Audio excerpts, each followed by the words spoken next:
प्यारे बच्चों नमस्कार। मैं संजू सांगवान आपका अपनी हिंदी की कक्षा में स्वागत करती हूँ। तो बेटा जो हमारा पिछला टॉपिक चला हुआ है वो है संधि। ठीक है, उसमें हमने स्वर संधि को किया, उसके भेद को जाना। व्यंजन संधि के हमने 2 ही नियम किए हैं। आज हम आगे व्यंजन संधि को पढ़ेंगे। तो बेटा जो व्यंजन संधि है उसके हमने 2 नियम किए थे। ठीक है, पहले में हमने किया था कि पहले वर्ण का तीसरे वर्ण में परिवर्तन, और दूसरा नियम जो था हमारा उसमें था पहले वर्ण का 5वें वर्ण में परिवर्तन। देखो बेटा जो व्यंजन संधि है वो नियमों पे चलती है। अब इसका तीसरा नियम देखते हैं जिसमें लगभग हमारी जो व्यंजन संधि है वो कवर हो जाती है। तीसरा नियम क्या है? तीसरे नियम को बोलते हैं बेटा तय संबंधी नियम। कौन सा नियम? तय संबंधी नियम। और टॉपिक क्या चल रहा है हमारा? व्यंजन संधि। ठीक है ना। तय संबंधी नियम क्या होता है बेटा? जैसे व्यंजन संधि में तय के बाद यदि कोई व्यंजन आता है और उसके आने पर जो परिवर्तन होता है वही क्या कहलाता है? हमारा तय संबंधी नियम। और उसमें संधि कौन सी हो जाती है? व्यंजन संधि। तो देखते हैं। देखो अलग अलग करने की आवश्यकता नहीं है, इसको एक साथ ही करेंगे। यदि तय के बाद क्या आए? च छ आए, च छ आए। ठीक है, तय के बाद यदि ज झ आए, क्या आए? ज और झ आए। और साथ में क्या कह रहे हैं? यदि तय के बाद ट ड आए, ट और ड आए। और लास्ट नियम क्या है तय का? यदि तय के बाद ल आए। ठीक है, क्या आना है बेटा? तय के बाद में यदि च छ आता है तो जो तय होता है हमारा वो किस में बदल जाएगा? वो हमारा बेटा च में बदल जाएगा। ठीक है, यदि तय के बाद में च छ आता है तो तय किस में बदल जाता है? च में बदल जाता है। ज झ आता है तो किस में बदल जाता है? ज में बदल जाता है। फिर आता है तय के बाद में यदि ट ड आता है तो ट और ड दोनों में बदल जाता है। बस यही थोड़ा सा आपको ध्यान रखना। देखो पहचान तो आप इसको कैसे लोगे? जब भी आपके एग्जाम में आएगा ये, तो ये वर्ण क्या होगा? ये वर्ण हमारा स्वर रहित व्यंजन होगा। और जब स्वर रहित व्यंजन आता है तो वो संधि तो अपने आप ही कौन सी हो जाती है? व्यंजन संधि हो जाती है। नेक्स्ट जो आता है, यदि तय के बाद ल आए तो तय किस में बदल जाएगा? तय हमारा ल में बदल जाएगा। बस यही चीजें हमें ध्यान रखनी है और हमारी जो व्यंजन संधि का तय संबंधी नियम है वो कंप्लीट हो जाता है। तो एक बार समझते हैं, फिर एग्जाम्पल के साथ देखेंगे। पहला है बेटा तय के बाद में यदि च छ आता है तो च में बदलना है। ज झ आता है तो ज में बदलना है। ट और ड आता है तो ट और ड दोनों में बदल जाता है। और ल आता है तो तय हमारा ल में बदल जाता है। और होगा क्या? हमेशा ही जो वर्ण आएगा हमारा, जो भी बदलाव होगा या जो भी परिवर्तन होगा वो किस में बदलेगा बेटा? वो बदलेगा हमारा व्यंजन में ही, क्योंकि पीछे क्या नहीं है? पीछे कोई भी स्वर नहीं है। और जब तक स्वर नहीं होता है तब तक हमारा क्या रहता है? आधा ही रहता है या स्वर रहित रहता है। ठीक है, नेक्स्ट जो आता है देखते हैं एग्जाम्पल के साथ। देखो पहले क्या कहता है कि च बनना है, और तो वो कब बनेगा? और ये बहुत बार आपके एग्जाम में रिपीट हुआ है, तो इसको थोड़ा सा ध्यान से देखोगे। उत जमा चारण। ठीक है, उत जमा चारण। ठीक है बेटा, यहाँ पे हमने क्या किया? तय के बाद में यदि च आता है तो किस में बदलना है?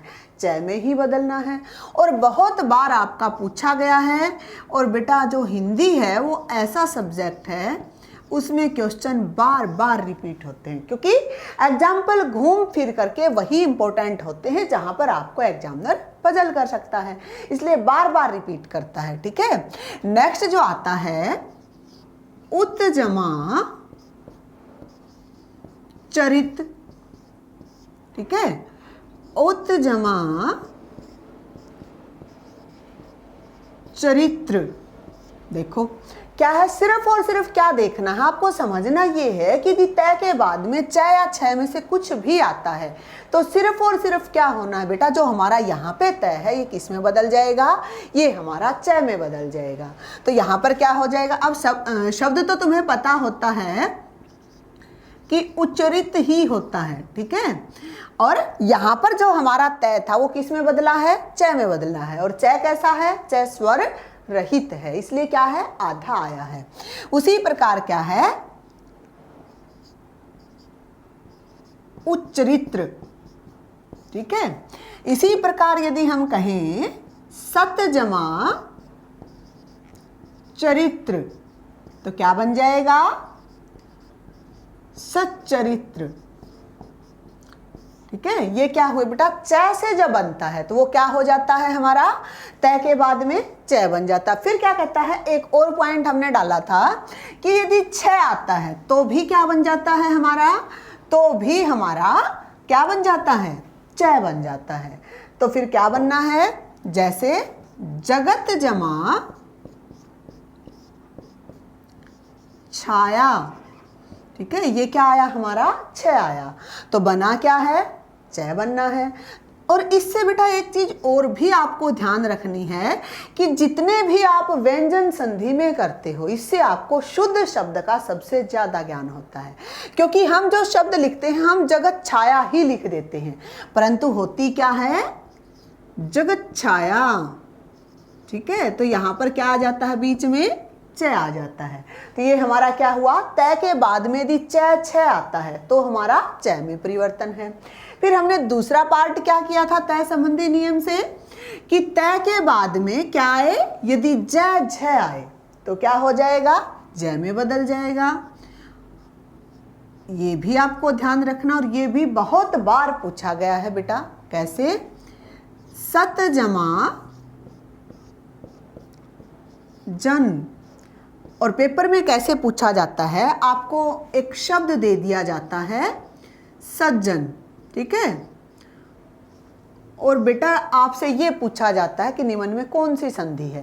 देखो संधि को पहचानना तो आसान है क्योंकि यहाँ पर हमें क्या दिख रहा है, जो वर्ण है वो हमें आधा दिखाई दे रहा है। परंतु यदि वो एग्जैक्ट में ये पूछता है कि इसका संधि विच्छेद कीजिए, फिर लगभग बच्चे क्या, सज जमा जन भी मिलता है, सत जमा जन भी मिलता है, तो वो पजल हो जाते। तो ये पजल नहीं होना है क्योंकि नियम हमारा तय संबंधी है। तय के बाद में ज आया है जिससे हमने सज्जन शब्द बनाया है या सज्जन शब्द बनता है, ठीक है। नेक्स्ट आता है हमारा उत जमा ज्वल। अब ये भी आप ध्यान देना बेटा, इतनी सैकड़ों बार ये आपसे पूछा गया है, इसकी संधि भी पूछी गई है, शुद्ध शब्द भी पूछा गया है, और यहाँ पर बच्चे बहुत ज़्यादा पजल होते हैं। तो आपको पजल नहीं होना है, बनना हमारा उज्ज्वल ही है, क्योंकि नियम क्या कहता है, तय के बाद में यदि जय झ आता है तो बनना तो जय ही है। ज्वल में आधा जय होता है। कई बच्चे कहते हैं कि मैम ऐसे नहीं होता है, उज्ज्वल ऐसे लिखा जाता है। नहीं बेटा, ये हमारा गलत होता है, ठीक है। उज्ज्वल का जो संधि होती है वो उत जमा ज्वल होती है, और शुद्ध शब्द में हमारे दोनों जो जय होते हैं वो हमारे आधे होते हैं। ये आपको शुद्ध शब्द के लिए भी मोस्ट इंपॉर्टेंट है, ठीक है। नेक्स्ट है हमारा जगत जमा जननी, ठीक है। तो क्या बन जाएगा, हमने सिर्फ और कुछ भी नहीं छेड़ना है, हमको क्या देखना है, जो आगे तय है ना बेटा उसकी जगह हमें क्या लेके आना है, जय को लेके आना है, ठीक है। तो क्या बन जाएगा, जग जननी। तो ये आपका शुद्ध शब्द भी है, क्योंकि आप ये न लगा करके सीधा क्या लिख देते हो, जग जननी लिख देते हो, परंतु जग जननी यदि आता है तो ये जय हमारा जरूर आएगा, ठीक है। तो एक नियम भी है और शुद्ध शब्द का ज्ञान भी हो रहा है, ठीक है। नेक्स्ट आता है हमारा उत जमा, क्योंकि हमने एक और भी पॉइंट लिया है ना, उत जमा झट्टिका। और उत जमा झट्टिका यदि करते तो क्या कहता है कि तय के बाद में झ आता है तो क्या बनना है, जय बनना है। तो क्या बन जाएगा, उज्झट्टिका, और ये क्या होती है, बंगाली या बंगाली भाषा में इसको पायल के रूप में लिया जाता है। ठीक है, तो ये क्या बन जाएगा, उज्झट्टिका। और ये शब्द भी कुछ एक होते हैं बेटा जो बार बार रिपीट होते हैं, इसलिए आप एग्जाम्पल को भी ध्यान से पढ़ोगे और नियम को भी जरूर ध्यान रखोगे। नेक्स्ट हमने क्या किया था, यदि तय के बाद में ट और ड आता है तो क्या बन जाता है, ट और ड आए तो वो ट और ड दोनों में बदल जाता है। यही पढ़ा था ना हमने, ट और ड दोनों में बदल जाता है। तो यहाँ पर क्या होगा बेटा, देखो जब भी आप करते हो थोड़ा सा ध्यान देना, नियम को कभी भी मत भूलना, फिर चाहे कोई भी एग्जाम्पल आपके सामने आए। तो क्या हो जाएगा, भृत जमा टीका। अब यहाँ पर क्या है, ट है, यहाँ पर क्या है, त है, बनना क्या है, ट ही बनना है हमारा।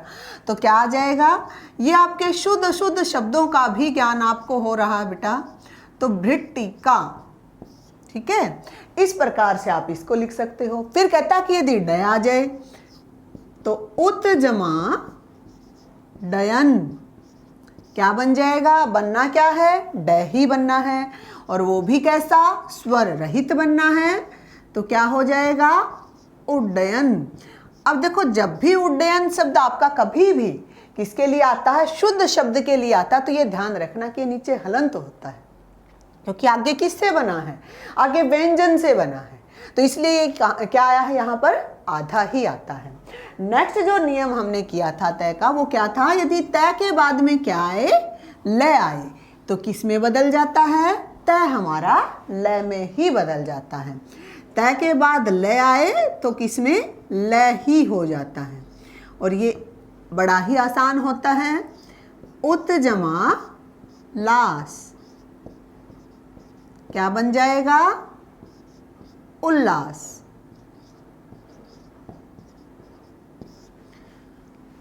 उत जमा लेख, उल्लेख। यदि आप नियम को ध्यान से जानते हो तो चाहे आपसे कितने भी एग्जाम्पल करवा लिए जाएं, कभी भी पजल नहीं होगे। तत् जमा लीन, तल्लीन, ठीक है, ये बनता है बेटा ऐसे। तो ये क्या था हमारा, तय संबंधी नियम। नेक्स्ट जो नियम आता है, क्या कहते हैं, यदि तय के बाद में क्या आ जाए, श आ जाए। और श कौन सा, ये वाला, ठीक है। यदि तय के बाद में श आ जाए तो परिवर्तन क्या होना है, तय तो हमारा च में बदल जाएगा, जो श है हमारा वो किस में बदल जाएगा, वो हमारा छ में बदल जाएगा। ठीक है, तो देखते हैं, उत जमा श्वास। अगर यहां स्वर होता तो ये भी हमारा क्या होता, स्वर के साथ होता, परंतु यहां स्वर नहीं होगा तो ये भी कैसा आएगा, ये भी हमारा स्वर के बिना आएगा। तो क्या बन जाएगा बेटा, यहाँ पे क्या बनना है, च बनना है। इस श का क्या बनना है, छ बनना है ना। तो क्या बन गया, उच्छ्वास। और शुद्ध शब्द जब लिखते हो तो क्या हो जाएगा, ये हलंत हो जाएगा हमारा। उसी प्रकार है हमारा तत् जमा शिव, ठीक है। और तय के बाद में श आया है तो परिवर्तन क्या होना है, तय का च और श का छ ही बनना है। तो क्या हो जाएगा बेटा, तत्शिव, ठीक है। उसी प्रकार क्या हो जाएगा, सत जमा शास्त्र, सत जमा शास्त्र। तो क्या बनना है, वही तय का च और श का हमारा छ बनना है। तो क्या बन जाएगा, सच्छास्त्र।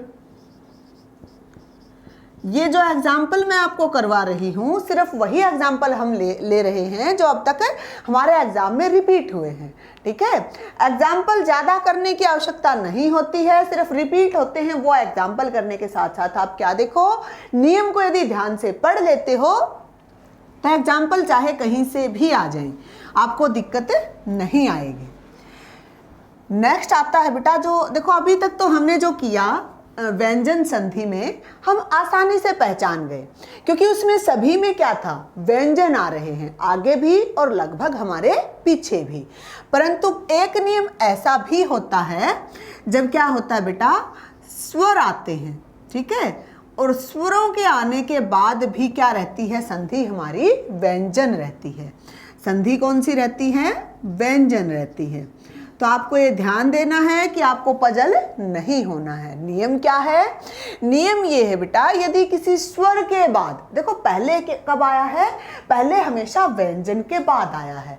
कहते कि यदि किसी स्वर के बाद क्या आ जाए, छ आ जाए, क्या करोगे, किसी स्वर के बाद, किसी लिखना नहीं है, सिर्फ समझना है, किसी स्वर के बाद क्या आए, छ आ जाए, तो क्या होगा, जो चय होता है वो बीच में अपना स्थान ले लेगा। और इसको वैसे तो क्या बोलते हैं, व्यंजन संधि, परंतु इसको चागम संधि भी कहा जाता है। कई बार कहते हैं चागम संधि का उदाहरण बताइए। चागम मतलब चय का आना, चय का आगमन, चागम, ठीक है। तो चागम संधि के नाम से भी जाना जाता है, परंतु नियम किसका है, व्यंजन संधि का ही एक नियम है। कैसे होता है, कहते हैं कि आगे तो कोई स्वर हो और पीछे क्या आ जाए, छ आ जाए, तो बीच में क्या होता है, च अपना स्थान ले लेता है, ठीक है। कैसे देखते हैं, वी जमा छेद। अब देखो बेटा, वी जमा छेद।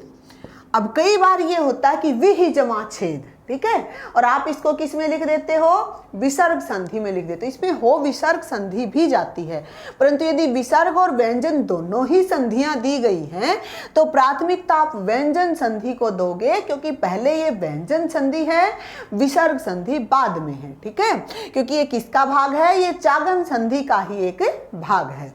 तो क्या बन जाएगा, विच्छेद, ठीक है। उसी प्रकार क्या है, अनुजमा छेद, अनुजमा छेद। और ये आपको ध्यान रखना है बेटा, ये एक नियम तो बिल्कुल याद रख के चलना है। क्यों, क्योंकि ये इकलौता नियम ऐसा है जिसमें आपका क्या हो रहा है, स्वर आगे आ रहे हैं, और स्वर आगे आने से आप पजल हो जाते हो कि स्वर आगे आया है, तो इसका मतलब यहाँ पर क्या है, या तो विसर्ग संधि है या स्वर संधि है, क्योंकि व्यंजन संधि में तो व्यंजन आगे होता है। परंतु बेटा यहाँ पर भी एक दो नियम ऐसे हैं जहां पर आपका व्यंजन न होकर के स्वर आगे होता है, परंतु परिवर्तन किसके अनुसार होता है, व्यंजन संधि के अनुसार होता है। तो क्या बन जाएगा, अनुच्छेद, ठीक है। नेक्स्ट जो आता है हमारा, इसी में है संधि जमा छेद। तो इसी को क्या बोल देते हैं, संधि छेद। इससे आपको क्या होता है बेटा, शुद्ध अशुद्ध शब्दों का भी ज्ञान होता है। जब संधि छेद लिखना आता है या अनुच्छेद लिखना आता है, तो आप ये ध्यान रखना कि ये कौन सी संधि है, व्यंजन संधि, और इसके बीच में क्या जुड़ना है, च जुड़ना है, और तभी ये शब्द हमारा क्या होगा, शुद्ध होगा।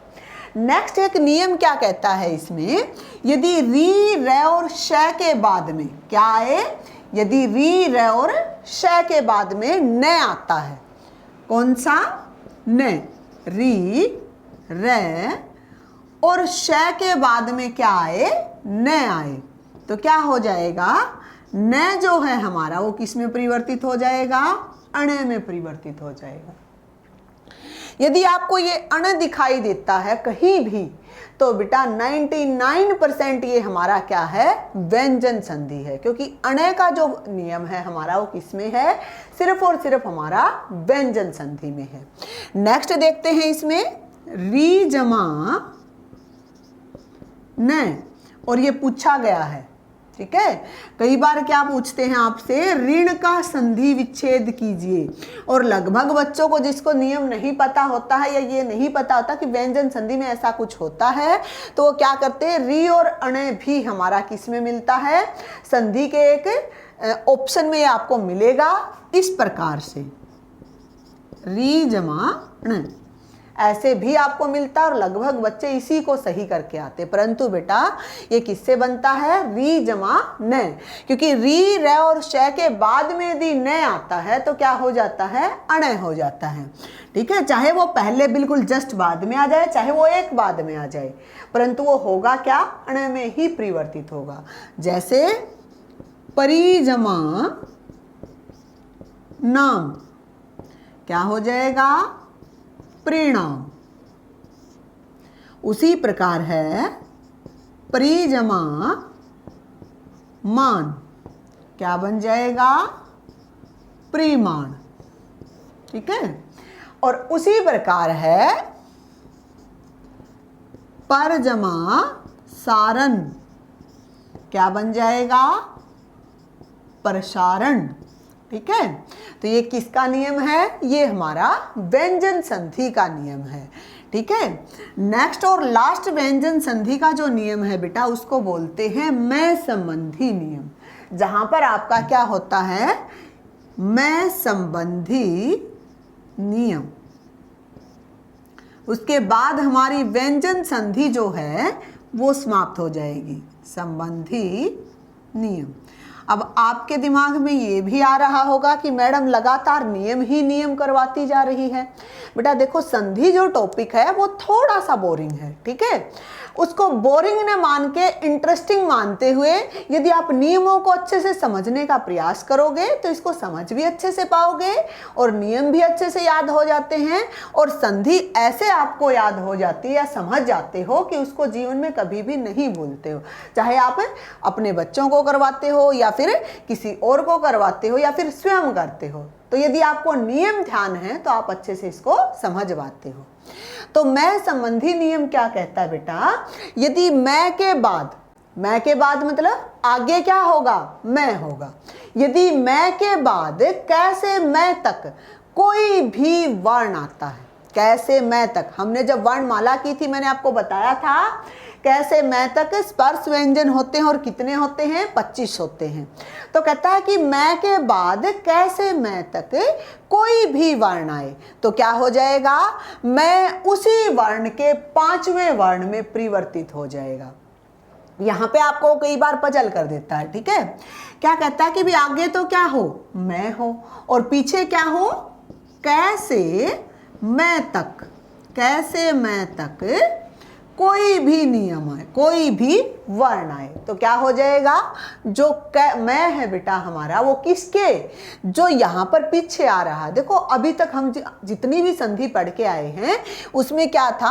आगे वाले का परिवर्तन हो रहा था कि आगे वाले के अनुसार परिवर्तित हो जाते। यदि आगे क है तो क का 5वां, यदि च है तो च का 5वां। परंतु यहाँ पर क्या है नियम? यहाँ पर नियम ये है बेटा कि पीछे जो आएगा ना उसका 5वां। समझ गए ना? यदि मैं के बाद कैसे मैं तक कोई भी वर्ण आता है तो किसके अनुसार? तो उसी वर्ण के 5वें वर्ण में क्या हो जाता है? मैं परिवर्तित हो जाता है। जैसे क्या आया? समजमा गम। ठीक है, अब यहां पर क्या है? ग है, और ग का 5वां क्या होता है? ग का 5वां ये होता है बेटा, होता है ना? ग का 5वां हमारा यही होता है, और बनना किसका है? मैं का ग का 5वां बन जाएगा। अब देखो जो श्याम सुंदर दास जी हैं उन्होंने कहा कि 5वें अक्षर के स्थान पर क्या किया जाए? अनुस्वार का प्रयोग किया जाए। अब अनुस्वार लगा के या अंक का जो बिंदु लगाते हो तुम उसको क्या बोलते हैं? अनुस्वार। अनुस्वार लगा करके आप शब्द लिख देते हो। परंतु बेटा एग्जामिनर क्या करता है? कई बार आपको पजल करने के लिए कैसे लिख के दे देता है? ऐसे आपको लिख करके दे देता है कि इसका संधि विच्छेद कीजिए। ठीक है, और आप सोचते हो कि ऐसा तो कुछ संधि शब्द ही नहीं होता है, तो शब्द के बिना संधि विच्छेद कैसे किया जाए? तो बेटा जो 5वां अक्षर है उसके स्थान पर अब लगता है क्या? संगम। जो अनुस्वार है वो, अन्यथा लिखा वो ऐसे ही जाता है। यदि दोनों शब्द आपसे शुद्ध पूछे जाते तो आज की तारीख में यही शुद्ध है, और यदि 3 शब्द कोई गलत है और चौथा आपको ये दिया हुआ है फिर ये वाला हमारा शुद्ध हो जाता है, क्योंकि शुद्ध तो ये भी है, ये तो नियम बदला तो इसके स्थान पर हमने क्या लगाना प्रयोग कर दिया, अनुस्वार का प्रयोग कर दिया। तो संधि में ऐसे भी मिल सकता है, ऐसे भी मिल सकता है। संधि विच्छेद हमारा सम जमा गम ही होगा और नियम हमारा मैं संबंधी ही रहेगा। समझ गए ना। नेक्स्ट जो आता है हमारा सम जमा कलन। ठीक है, अब क्या कहता है कि सम जमा कलम। अब यहां भी क्या है, इसका पांचवा वो भी मिल सकता है, या फिर हमारा अब जो किया जाता है अनुस्वार का प्रयोग किया जाता है, तो मैं के स्थान पर क्या आ जाएगा, ऊपर अनुस्वार आ जाएगा, तो क्या बन जाएगा, संकलन बन जाएगा। उसी प्रकार है हमारा, देखो ये तो क्या है कि कैसे मैं तक कुछ भी आए, तो किस में, उसी के पांचवें में। एक बेटा साथ में ही होता है कि यदि मैं के बाद में मैं आता है तो कोई परिवर्तन भी नहीं होता है, वो मम बन जाता है। कैसे, सम जमा मान। ठीक है, सम जमा मति, तो क्या बन जाएगा, सम्मान। क्योंकि क्या कहता है, यदि मैं के बाद में मैं ही आ जाता है तो कोई परिवर्तन नहीं होगा, किस में बदल जाएगा, मम बन जाएगा, क्योंकि जो है वही रह जाएगा। नेक्स्ट आता है सम जमा मति। अब हमने जब पीछे नए संबंधी नियम किया था ना, तब हमने क्या किया था, जब पहले का पांचवें में हो रहा था तो सन्मति भी आता है।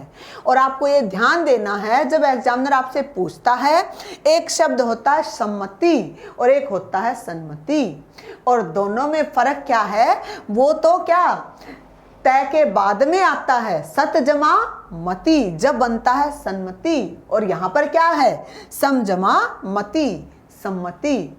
और बेटा ये भी ध्यान देना, पता है ये क्यों बता रही हूँ, ये पूछा गया है। क्या पूछा गया था, सन्मति में कौन सी संधि है और इसका संधि विच्छेद कीजिए, और लगभग बच्चे ये वाला करके आए थे, क्योंकि सन्मति कोई शब्द सुना हुआ नहीं होता है। परंतु आपको ध्यान रखना है कि जब वो संधि विच्छेद पूछता है, इसीलिए मैं आपको नियमों पे क्या बल दे रही हूँ कि नियम याद रखो, याद रखो, क्योंकि नियम यदि आपको पता है तो ही आप इसका सही संधि विच्छेद कर पाओगे, क्योंकि जरा सा ही तो अंतर है। ठीक है, तो यहाँ पर क्या बना था हमारा, सत जमा मति, दोनों में फर्क है बेटा। वो कौन सा नियम था हमारा, वो था पहले का पांचवें में परिवर्तन, और ये किसका परिवर्तन है, ये मैं का मैं में परिवर्तन है, तो ये आपको ध्यान रखना है। और एक मैं का ही नियम क्या होता है, यदि मैं के बाद क्या आए, ये रे लेवे और शे है, मतलब ये 8 वर्ण आए। ये मैं के बाद बेटा क्या आता है, यदि आपके 8 वर्ण, कौन से, देखो हमारे जो अंतस्थ व्यंजन थे, ये रे ले वे, और फिर क्या थे हमारे उस व्यंजन थे। ठीक है, कहता है कि यदि ये हमारे किसके बाद में आए, यदि ये 8 व्यंजन हमारे मैं के बाद में आते हैं, फिर क्या होगा, फिर हमारा क्या हो जाएगा, अनुस्वार में परिवर्तित हो जाएगा। कौन, मैं। ठीक है ना। कहते हैं कि यदि मैं के बाद में ये 8 वर्ण आते हैं तो मैं हमारा किस में बदल जाता है, अनुस्वार में, यानी कि ऊपर अंक का बिंदु चला जाता है। जैसे सम जमा योग, है ना। अब यहां पर क्या है, मैं है, यहां पर क्या है, यह है। अब इसमें क्या बनना है बेटा, ये हमारा बन जाएगा संयोग। ठीक है, नेक्स्ट हमारा आता है सम जमा रक्षक, सम जमा रक्षक। अब क्या कहता है बेटा, मैं के बाद में यदि र आता है तो क्या बन जाएगा, संरक्षक, है ना। ऊपर और ऊपर सिर्फ क्या जाना है, अनुस्वार जाना है, और कोई भी परिवर्तन नहीं। फिर तुम क्या देखोगे जब भी पेपर में आता है, यदि आपको अनुस्वार दिखता है ऊपर, क्योंकि पेपर में इस टाइप से कम देता है, इस टाइप से ज़्यादा देता है, ऐसे शब्द देके आपसे ये पूछा जाता है कि इसका संधि विच्छेद कीजिए। यदि आपको अनुस्वार ऊपर दिखाई देता है तो क्या है, ये सोचो कि भाई यहाँ पे अनुस्वार आया है और अनुस्वार किस में प्रयोग होता है, मैं संबंधी नियम में आता है, और मैं संबंधी नियम किस में है, व्यंजन संधि में है, इसलिए संधि हमारी कौन सी हो जाएगी, व्यंजन संधि हो जाएगी। उसी प्रकार है सम जमा विधान, सम जमा विधान। अब यहां पर क्या बन जाएगा, अब देखो ये संविधान का जो होता है एक शुद्ध रूप भी है।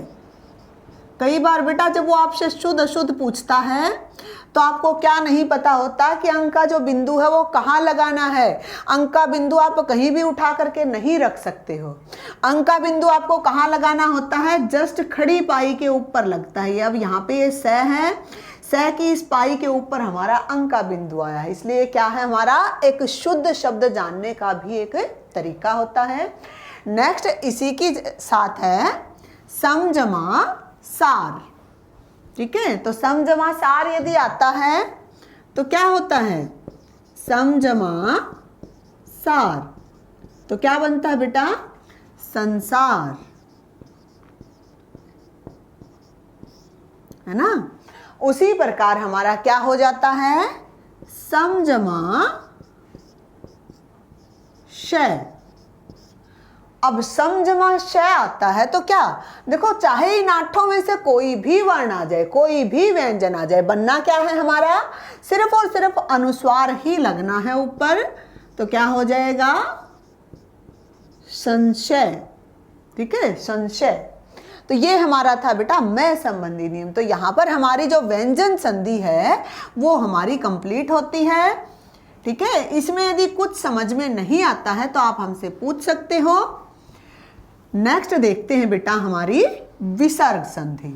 ठीक है, देखो संधि चलती जरूर नियमों से है परंतु बोरियत नहीं देती है यदि आप उसके नियमों को ध्यान से पढ़ते हो। नेक्स्ट देखते हैं बेटा विसर्ग संधि। विसर्ग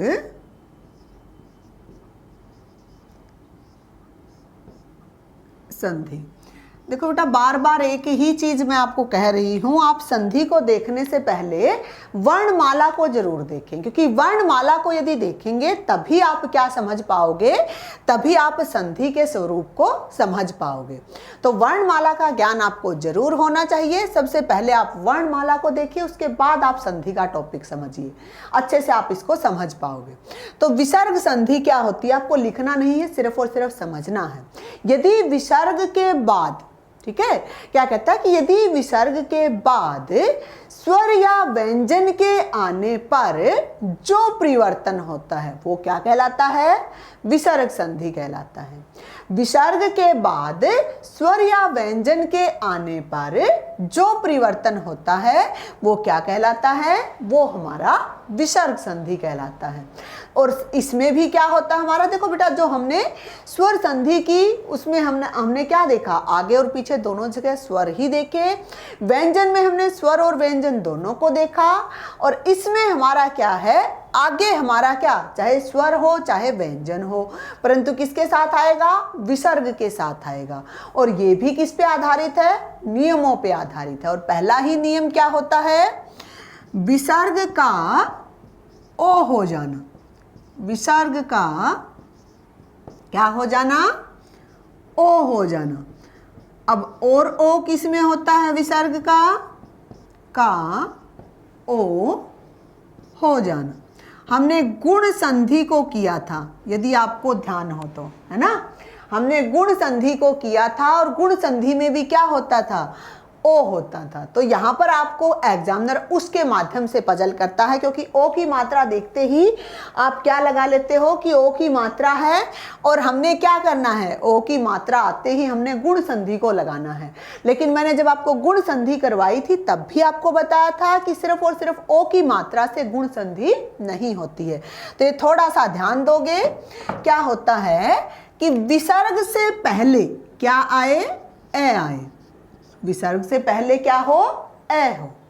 ठीक है, विसर्ग से पहले ए हो और बाद में क्या आए, बाद में या तो ए आए।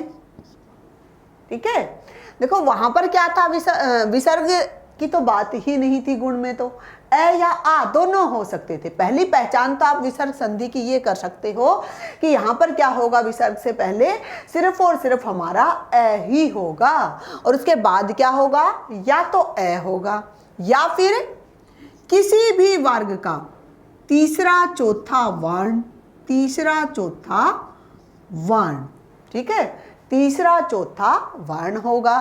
फिर क्या हो सकता है हमारा, ये, रे, ले, वे और है, ठीक है, समझ गए ना। कहता है कि भी विसर्ग से पहले तो ए होगा, उसके बाद क्या होगा, या तो ए आएगा या तीसरा चौथा वर्ण आएगा, या हमारा ये, रे, ले, वे और है आएगा। तो हमारा क्या हो जाएगा, विसर्ग का ओ में परिवर्तन हो जाएगा। कहता है कि विसर्ग के बाद में क्या आए, ये वर्ण यदि आते हैं, ये स्वर यदि आते हैं, स्वर व्यंजन, तो ही हमारा क्या होता है, विसर्ग का ओ हो जाता है। देखते हैं कैसे। देखो बेटा, एक बार पहले आपको एक एग्जाम्पल देती हूँ। व्योवृद्ध, व्योवृद्ध में पूछा गया था कि इसका संधि विच्छेद कीजिए, ठीक है। ओ की मात्रा देखते ही लगभग बच्चे तो कहाँ भागेंगे, ओ की मात्रा को देखते ही गुण पे, संधि पे भागते हो, परंतु ऐसा नहीं है। और ऑप्शन में क्या दिया गया था, देखो दो ऑप्शन तो देखते ही कट जाते हैं आपके, ठीक है, दो में पजल होते हैं। एक है व्यय जमा वृद्ध, और एक था वयाह जमा वृद्ध, और एक था वयो जमा वृद्ध। अब जिसने थोड़ी सी भी पढ़ रखी है वो यहाँ पर जाकर के अटक जाता है कि व्यय है या वयाह है। तो पहली बात, ओ की मात्रा दिखते ही ये ध्यान से निकाल दो कि यहाँ पर आ आएगा, समझ गए ना, क्योंकि यहाँ पर क्या है, वह आया है। हमने जब गुण संधि को किया, बार बार मैं गुण संधि को बीच में लेकर के आ रही हूँ, क्योंकि बेटा गुण संधि जो है उसमें पीछे व्यंजन कभी भी नहीं आता, उसमें आपका स्वर आता है, ये ध्यान देना, ठीक है। आगे हमारा ए या आ होता है और पीछे हमारा कोई ना कोई स्वर होता है, और स्वर भी कौन सा, उ या उ, दो ही स्वर होते हैं। और यहाँ पर क्या है हमारा, यहाँ पर उ और उ ही नहीं होगा, पीछे क्या होगा, या तो ए होगा या तीसरा चौथा वर्ण होगा, या हमारा ये रे लवे है होगा। ये आपकी एक पहचान है। तो ये आप देखते ही क्या करो, इसको आप ऐसे ही करोगे, क्योंकि हमारा क्या है, वय है, और पीछे क्या आ गया है, वह आ गया है। संधि हमारी विसर्ग है, आगे हमारा आ हो नहीं सकता, क्योंकि नियम हमारा कहता है कि आगे क्या आना है, ए आना है। तो क्या हो जाएगा, वय जमा वृद्ध। इसी प्रकार है आपका पय जमा धन। अब देखो, पय जमा धन, अब यहां क्या बन जाएगा, पयोधन, ठीक है। यशः जमा दा, यशोदा, है ना। मनः जमा हर, क्या बन जाएगा, मनोहर। तो बेटा ये ऐसे बनते हैं, और ये आपको ध्यान भी रखना है। इसमें आपको ध्यान क्यों रखना है बेटा, क्योंकि यदि आप इसको ध्यान में नहीं रखते हो तो गलती कर जाते हो, और गलती करते ही फिर कहाँ, एक नंबर आपका पीछे चला जाता है। उसी प्रकार क्या है, अदह जमा गति। अब देखो क्या बन जाएगा, अधोगति। क्या बन जाएगा, अधोगति, ठीक है। उसी प्रकार है मनः जमा रथ, क्या बन जाएगा, मनोरथ। तो ये नियम क्या कहता है हमारा, ये नियम कहता है कि विसर्ग के बाद में क्या आना है, विसर्ग के बाद में यदि ए या तीसरा चौथा वर्ण आए या ये रे लव है आए, तो हमारा किस में बदल जाना है, ओ में बदल जाना है। तो बेटा ये आपको ध्यान रहेगा कि ओ की मात्रा कब बनती है। बस थोड़े से ही समय के बाद हमारी जो विसर्ग संधि होगी वो कंप्लीट हो जाए, क्योंकि इसमें ज़्यादा नियम हमारे नहीं है। एक हमारा होता है ओ संबंधी नियम, वो हम कर चुके हैं। नेक्स्ट हमारा आता है रे संबंधी नियम। ठीक है, नेक्स्ट क्या है हमारा? दूसरा नियम है विसर्ग संधि का रे संबंधी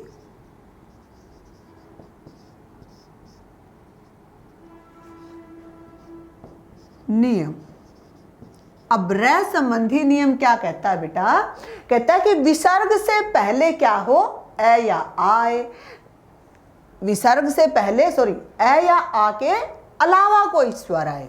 अर्थात जब आप रे संबंधी नियम करते हैं तो इसमें थोड़ा सा ध्यान देना कि आगे क्या होगा, ए या आ ही नहीं होगा, ई या ऊ की मात्रा होती है, वो छोटी या बड़ी हो सकती है। ठीक है, तो विसर्ग से पहले क्या हो, विसर्ग से पहले ई ऊ आए। ठीक है, और विसर्ग के बाद में क्या हो, किसी भी कोई स्वर हो सकता है, कोई स्वर, तीसरा चौथा पांचवा वर्ण। ठीक है, तीसरा चौथा पांचवा वर्ण, और साथ में क्या आए, ये रे ले वे आए। तो क्या हो जाएगा, तो जो विसर्ग है वो किस में बदल जाएगा बेटा, वो रे में बदल जाएगा। लगभग आपके ऊपर जो रे लगा होता है, स्वर रहित रे होता है, उसमें आपकी संधि कौन सी होती है, संधि आपकी विसर्ग होती है। देखते हैं कैसे। देखो बेटा, जब भी आप देखते हो इसको तो ध्यान रखना, आगे क्या ई या ऊ स्वर होगा और पीछे या तो कोई स्वर होगा या तीसरा चौथा पांचवा वर्ण होगा या फिर हमारा ये रे ले वे होगा। और देखो दोनों ही नियमों में अंतर है। पीछे जो हमने नियम किया है ओ होना, उसमें क्या अंतर है, उसमें हमारा आगे क्या है, सिर्फ और सिर्फ ए स्वर है, इसमें क्या है, ई और ऊ स्वर है। देखते हैं, निह जमा आशा, है ना। अब क्या है, आगे क्या आया, ई, और पीछे क्या आया, आशा, क्या बना, निराशा। उसी प्रकार है आशी ही जमा, और जो अभी ये बता रही हूं ये भी मोस्ट इंपॉर्टेंट है, बार बार आपका किस में पूछा जाता है, शुद्ध अशुद्ध शब्दों में पूछा जाता है। आशी ही जमा वाद, आशीर्वाद, आशीर्वाद, समझ में आया। उसी प्रकार है निह जमा बल, तो क्या बन जाएगा, निर्बल, है ना। बस ये आपको थोड़ा सा ध्यान रखना है। नेक्स्ट जो आता है दुह जमा बल, दुह जमा बल, क्या बन जाएगा बेटा, दुर्बल, है ना। इसी प्रकार क्या है बेटा आपका, दुह जमा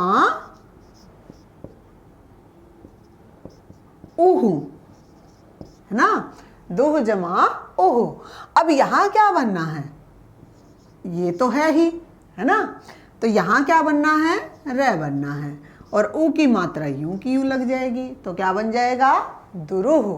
तो ये आपको ध्यान रखना है कि विसर्ग का रे कब होता है, विसर्ग से पहले क्या होगा, ई या ऊ होगा, बाद में क्या होगा, कोई स्वर हो सकता है या फिर आपका तीसरा चौथा पांचवा वर्ण हो सकता है या फिर क्या हो सकता है, ये रे ले और वे हो सकता है। तब क्या हो जाता है विसर्ग का, तब विसर्ग का रे हो जाता है। तो ये आपको ध्यान देना है बेटा। नेक्स्ट जो आता है, बस 2 या 3 ही नियम इसके बचते हैं, और वो कौन से हैं। जो पहला होता है बेटा विसर्ग का क्षय हो जाना। ठीक है, पहला कौन सा, जो हमने क्या किया, क्षय संबंधी नियम इसको बोलते हैं। विसर्ग का क्या हो जाना, क्षय हो जाना, क्षय हो जाना। कब हो जाता है, विसर्ग के बाद, किसके बाद, विसर्ग के बाद क्या आए, देखो बेटा, इसको मैं लिख इसलिए रही हूँ ताकि आप इसको समझ पाओ और आपको ये ध्यान रहे, ठीक है। इसमें आपको पजल नहीं होना है कि हमने लिखना है, लिखने की जरूरत नहीं, इसको ध्यान से सुनो और समझो। क्या कहता है कि विसर्ग के बाद क्या आए, श या फिर च और छ आए तो क्या हो जाता है, विसर्ग का हमारा स हो जाता है, विसर्ग का हमारा श हो जाता है। विसर्ग के बाद क्या आए, श आए, च आए या फिर छ आए तो क्या हो जाना है, विसर्ग का हमारा च नहीं च। देखो, एक तो च हमने किस में किया था, एक तो हमने व्यंजन संधि में किया था, उसमें नियम अलग था। इसमें क्या है, विसर्ग के बाद तो क्या आएगा, श, च और छ, सिर्फ और सिर्फ ये 3 वर्ण होंगे और आगे क्या होगा बेटा, आगे कोई ना कोई स्वर होगा। आगे क्या होगा, विसर्ग के बाद तो ये आए और आगे क्या होगा, आगे कोई स्वर, ठीक है, कोई स्वर हो और प्लस में क्या आए, श, च और छ आए तो विसर्ग का क्या हो जाना है, श हो जाना है। देखते हैं, यहां पर जब आप इसको करते हो तो थोड़ा सा ध्यान देना बेटा, क्योंकि ये बहुत ही इंपॉर्टेंट है। निहि जमा चिंत, है ना, और बनना क्या है, निश्चिंत। बनना क्या है हमारा, निश्चिंत। नेक्स्ट आता है हमारा निहि जमा छल। अब देखो, हमने क्या किया था कि विसर्ग से पहले कोई स्वर हो, बाद में च, छ या श हो तो बनना क्या था हमारा, ये वाला श हो जाना है, ठीक है। तो क्या हो जाता है, निश्चल, निश्चल, है ना। उसी प्रकार है दुह जमा चिंता तो क्या बन जाएगा, दुश्चिंता, ठीक है। या फिर आपका निहि जमा चल भी हो सकता है, निश्चल, निहि जमा चल तो क्या बन जाएगा, निश्चल। बेटा, सिर्फ और सिर्फ यही ध्यान रखना है कि जब भी आपका क्या आता है, किसी स्वर के बाद में च, छ या श आ जाता है तो सिर्फ और सिर्फ क्या बन जाता है हमारा, बीच में हमारा श जुड़ जाता है। इसी प्रकार है दुह जमा शासन, क्या बन जाएगा, दुशासन। ये हमारा कौन सा हो जाता है, विसर्ग का श हो जाना। नेक्स्ट देखते हैं विसर्ग का, अब इसके बाद कौन सा श आता है, इसके बाद कौन सा आता है हमारा, ये हमारा है श, ठीक है। इसके बाद हमारा आता है श, ये वाला, है ना। तो कहते हैं कि विसर्ग का श हो जाना। अब क्या कहते हैं कि आगे कोई स्वर हो, किससे पहले, विसर्ग से पहले कोई स्वर और बाद में क्या आए, क, ख, ट, ठ और प, फ आए तो क्या हो जाता है बेटा, इस श में परिवर्तन हो जाता है। कहते हैं कि विसर्ग से पहले कोई स्वर हो और बाद में क्या, ये 6 वर्ण आए तो क्या हो जाता है, इस श में परिवर्तन हो जाता है। जैसे निहि जमा कपट, निष्कपट, है ना। नेक्स्ट है निहि जमा कलंक, है ना, क्या बन जाएगा, निष्कलंक, निष्कलंक। नेक्स्ट है बेटा आपका निहि जमा फल, ठीक है। देखो सिर्फ और सिर्फ ध्यान कहाँ रखना है हमें कि ये श कब होना है, आगे कोई स्वर हो और पीछे क्या आ जाए, इन 6 में से यदि कोई वर्ण आता है तो क्या हो जाता है हमारा, ये वाला श हो जाता है, निष्फल, है ना। फिर है हमारा निहि जमा पाप, क्या बन जाएगा, निष्पाप।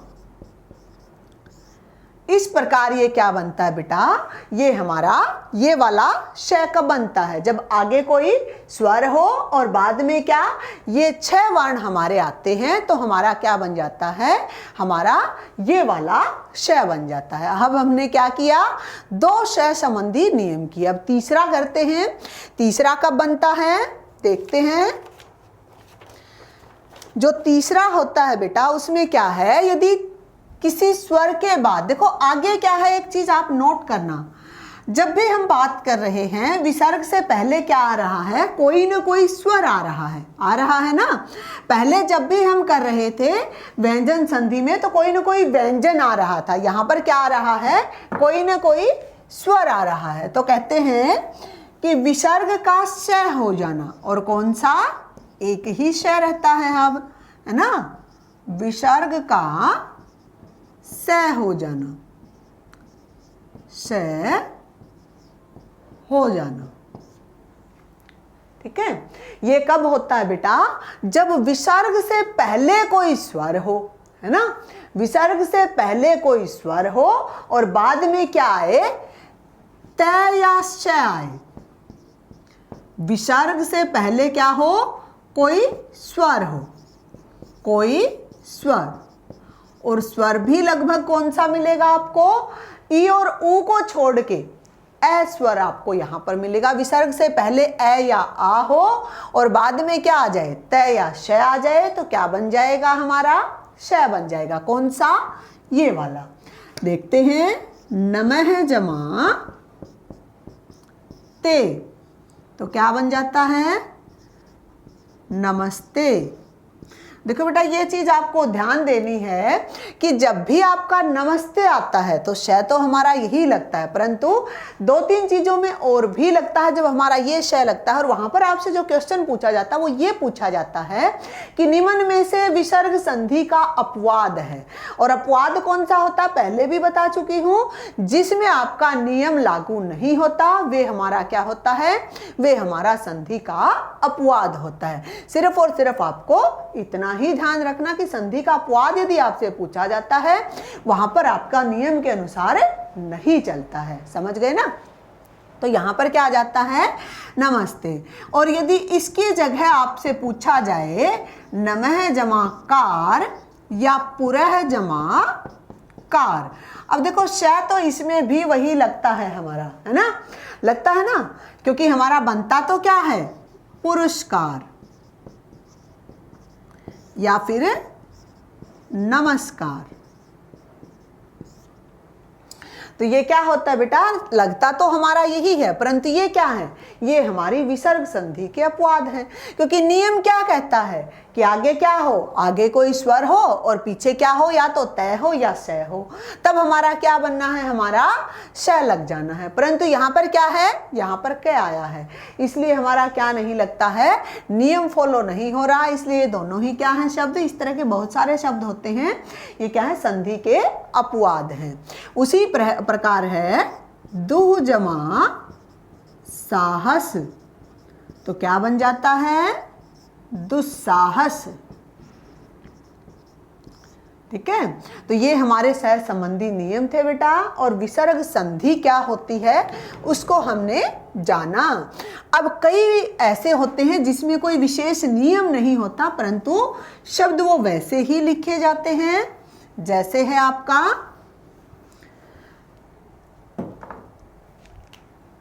मनः जमा शवि। अब इसमें बेटा नियम क्या होता है कि कोई स्वर हो और बाद में कोई स्वर आ जाए तो क्या, जो विसर्ग होते हैं वो हमारे लुप्त हो जाते हैं, और जो शब्द होता है वो यूं का यूं आ जाता है, मनस्वी। इसी प्रकार है हमारा तपह जमा स्वी, तपस्वी, ठीक है, अधः जमा पतन। अब देखो यहां पर तुम कहां पहुंचते, कई बच्चे ये शब्द आ जाता है कि अधः पतन लिख देते हो, अधः जमा पतन और शब्द लिखिए। अधः पतन भी ऑप्शन में मिलता है और अधो पतन भी मिलता है, और लगभग बच्चे कौन सा नियम लगा देते हैं कि विसर्ग संधि का ओ हो जाना, परंतु यहाँ पर वो नियम हमारा लागू नहीं होता है। कौन सा नियम लागू होता है, हमारा वो नियम लागू होता है कि जब आगे कोई स्वर हो और उसके बाद कोई स्वर आ जाए तो क्या विसर्ग लुप्त नहीं, विसर्ग परिवर्तित नहीं होते, लुप्त हो जाते हैं। तो क्या बन जाएगा, अधः पतन, अधः है पतन, अधः पतन, ठीक है। उसी प्रकार क्या है, तत जमा एव, ततः जमा एव, तो क्या बन जाएगा, तत एव। उसी प्रकार है हमारा अतः जमा एव, तो क्या बन जाएगा, अत एव, ठीक है। तो बेटा ये हमने विसर्ग संधि को जाना, और साथ में ही हमने संधि के सभी जो प्रकार हैं, चाहे वो स्वर संधि है चाहे वो व्यंजन संधि है, पिछली कक्षाओं में हमने उन्हें किया। यदि यहाँ पर आपको कहीं भी कोई दिक्कत आती है तो आप हमसे पूछ सकते हैं, और इसको समझने का प्रयास जरूर कीजिए। और बेटा एक चीज को ध्यान में रखोगे कि जब भी आप संधि को करते हो तो एग्जाम्पल को रटने की बजाय, ठीक है, हो सकता है उदाहरण तो जितने मैंने आपको यहाँ पर बोर्ड पर लिए हैं इन्हीं में से आपका कवर हो जाए, परंतु आप उदाहरण को ज़्यादा रटने की बजाय इसको समझने का प्रयास करें, इसके नियम को समझने का प्रयास करें, तो संधि आपके लिए काफ़ी सरल रहेगी। तो आज के लिए इतना ही, अगली कक्षा में फिर मिलेंगे, धन्यवाद। और सिर्फ ध्यान कहाँ रखना है हमें कि ये श कब होना है, आगे कोई स्वर हो और पीछे क्या आ जाए, इन 6 में से यदि कोई वर्ण आता है तो क्या हो जाता है, हमारा ये वाला श हो जाता है, निष्फल, है ना। फिर है हमारा निहि जमा पाप, क्या बन जाएगा, निष्पाप। इस प्रकार ये क्या बनता है बेटा, ये हमारा ये वाला श कब बनता है, जब आगे कोई स्वर हो और बाद में क्या ये 6 वर्ण हमारे आते हैं, तो हमारा क्या बन जाता है, हमारा ये वाला श बन जाता है। अब हमने क्या किया, 2 श संबंधी नियम किए। अब तीसरा करते हैं, तीसरा कब बनता है देखते हैं।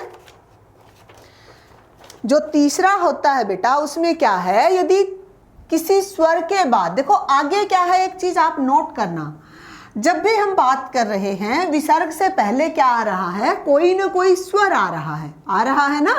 पहले जब भी हम कर रहे थे व्यंजन संधि में तो कोई ना कोई व्यंजन आ रहा था, यहाँ पर क्या आ रहा है, कोई ना कोई स्वर आ रहा है। तो कहते हैं कि विसर्ग का श हो जाना, और कौन सा, एक ही श रहता है अब, है ना, विसर्ग का स हो जाना, स हो जाना, ठीक है। ये कब होता है बेटा, जब विसर्ग से पहले कोई स्वर हो, है ना, विसर्ग से पहले कोई स्वर हो और बाद में क्या आए, त या श आए। विसर्ग से पहले क्या हो, कोई स्वर हो, कोई स्वर, और स्वर भी लगभग कौन सा मिलेगा आपको, ई और ऊ को छोड़ के ए स्वर आपको यहां पर मिलेगा। विसर्ग से पहले ए या आ हो और बाद में क्या आ जाए, त या श आ जाए, तो क्या बन जाएगा, हमारा श बन जाएगा। कौन सा, ये वाला। देखते हैं, नमः जमा ते, तो क्या बन जाता है, नमस्ते। देखो बेटा ये चीज आपको ध्यान देनी है कि जब भी आपका नमस्ते आता है तो श तो हमारा यही लगता है, परंतु 2-3 चीजों में और भी लगता है जब हमारा ये श लगता है। और वहां पर आपसे जो क्वेश्चन पूछा जाता है वो ये पूछा जाता है कि निम्न में से विसर्ग संधि का अपवाद है, और अपवाद कौन सा होता है पहले भी बता चुकी हूं, जिसमें आपका नियम लागू नहीं होता वे हमारा क्या होता है, वे हमारा संधि का अपवाद होता है। सिर्फ और सिर्फ आपको इतना ही ध्यान रखना कि संधि का अपवाद यदि आपसे पूछा जाता है वहां पर आपका नियम के अनुसार नहीं चलता है। समझ गए ना? तो यहाँ पर क्या आ जाता है? नमस्ते। और यदि इसकी जगह आपसे पूछा जाए नमः जमा कार या पुरः जमा कार, अब देखो श तो इसमें भी वही लगता है हमारा, है ना? लगता है ना, क्योंकि हमारा बनता तो क्या है? पुरस्कार या फिर नमस्कार। तो ये क्या होता है बेटा? लगता तो हमारा यही है, परंतु ये क्या है? ये हमारी विसर्ग संधि के अपवाद है, क्योंकि नियम क्या कहता है कि आगे क्या हो? आगे कोई स्वर हो और पीछे क्या हो? या तो तय हो या स हो, तब हमारा क्या बनना है? हमारा श लग जाना है। परंतु यहाँ पर क्या है? यहाँ पर क आया है, इसलिए हमारा क्या नहीं लगता है? नियम फॉलो नहीं हो रहा, इसलिए दोनों ही क्या हैं? शब्द। इस तरह के बहुत सारे शब्द होते हैं, ये क्या है? संधि के अपवाद हैं। उसी प्रकार है दुह जमा साहस, तो क्या बन जाता है? दुस्साहस। ठीक है, तो ये हमारे सह संबंधी नियम थे बेटा। और विसर्ग संधि क्या होती है उसको हमने जाना। अब कई ऐसे होते हैं जिसमें कोई विशेष नियम नहीं होता, परंतु शब्द वो वैसे ही लिखे जाते हैं। जैसे है आपका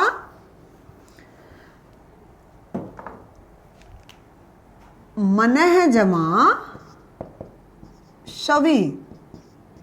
अब इसमें बेटा नियम क्या होता है कि कोई स्वर हो और बाद में कोई स्वर आ जाए तो क्या, जो विसर्ग होते हैं वो हमारे लुप्त हो जाते हैं और जो शब्द होता है वो यूं का यूं आ जाता है, मनस्वी। इसी प्रकार है हमारा तपह जमा स्वी, तपस्वी। ठीक है, अधः जमा पतन। अब देखो यहाँ पर तुम कहाँ पहुँचते? कई बच्चे ये शब्द आ जाता है कि अधः पतन लिख देते हो, अधः जमा पतन और शब्द लिखिए। अधः पतन भी ऑप्शन में मिलता है और अधो पतन भी मिलता है, और लगभग बच्चे कौन सा नियम लगा देते हैं कि विसर्ग संधि का ओ हो जाना, परंतु यहाँ पर वो नियम हमारा लागू नहीं होता है। कौन सा नियम लागू होता है? हमारा वो नियम लागू होता है कि जब आगे कोई स्वर हो और उसके बाद कोई स्वर आ जाए तो क्या विसर्ग लुप्त नहीं, विसर्ग परिवर्तित नहीं होते, लुप्त हो जाते हैं। तो क्या बन जाएगा? अधः पतन। अधः है पतन, अधः पतन। ठीक है, उसी प्रकार क्या है? तत जमा एव, ततः जमा एव, तो क्या बन जाएगा? तत एव। उसी प्रकार है हमारा अतः जमा एव, तो क्या बन जाएगा? अत एव। ठीक है, तो बेटा ये हमने विसर्ग संधि को जाना और साथ में ही हमने संधि के सभी जो प्रकार हैं, चाहे वो स्वर संधि है चाहे वो व्यंजन संधि है, पिछली कक्षाओं में हमने उन्हें किया। यदि यहाँ पर आपको कहीं भी कोई दिक्कत आती है तो आप हमसे पूछ सकते हैं और इसको समझने का प्रयास जरूर कीजिए। और बेटा एक चीज को ध्यान में रखोगे कि जब भी आप संधि को करते हो तो एग्जाम्पल को रटने की बजाय, ठीक है, हो सकता है उदाहरण तो जितने मैंने आपको यहाँ पर बोर्ड पर लिए हैं इन्हीं में से आपका कवर हो जाए, परंतु आप उदाहरण को ज़्यादा रटने की बजाय इसको समझने का प्रयास करें, इसके नियम को समझने का प्रयास करें, तो संधि आपके लिए काफ़ी सरल रहेगी। तो आज के लिए इतना ही, अगली कक्षा में फिर मिलेंगे। धन्यवाद।